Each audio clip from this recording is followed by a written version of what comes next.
Dr. Dualsport here. Today I want to take you through a section of the Interstate 15 that cuts through the corner of Arizona between Mesquite, Nevada and St. George, Utah. It is called the Virgin River Gorge. This highway was constructed in the early 1970s. It has quite a story behind it. As you look at the canyon walls, you can see the drill marks that are left from when they drilled and blasted their way through the canyon. In 1970 through 1972, I was attending college at Dixie College in St. George. One of my roommate's father was working construction in the gorge and took us on a tour one Saturday. It was quite a job and it took several years to complete. In many places the canyon is only wide enough for the Virgin River with solid rock walls on each side, so about half of the highway is on bridges over the river. They had to drive pilings down through the riverbed to the bedrock, which was down several hundred feet. At that time, it was the most expensive section of non-residential freeway ever built and cost more than $10 million per mile and rechanneled the Virgin River 12 times.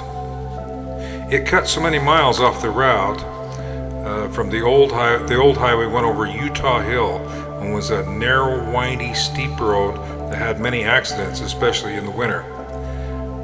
Back then, the produce trucks that hauled beef had rails down the top of the trailer, and the whole carcasses were hung on hooks. The load was called swinging meat. If the trailer took a turn a little too fast, the beef carcasses would swing and cause the trailer to tip. There were way too many wrecks on Utah Hill. This is a pretty good freeway and is quite well designed and well banked. You could take it really fast on a bike if there was no speed limit. Being that the highway is almost half bridges and 40-some years old, it seems to constantly be under construction. Seems like it always has one lane closed. Chris and I just left San Diego yesterday morning and made it to Mesquite last night.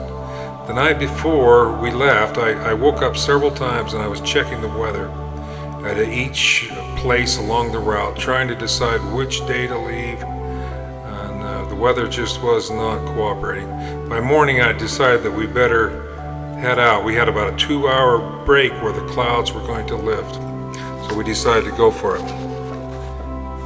We drove through 3 or 4 little storms before we got to the base of Cajon Pass. We stopped there and put on our rain pants. Going up Cajon was pretty wild.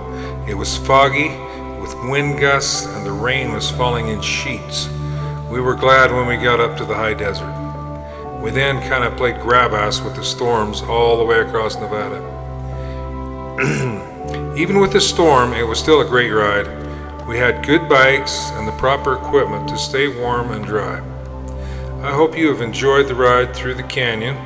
Thanks for watching. Dr. Dualsport.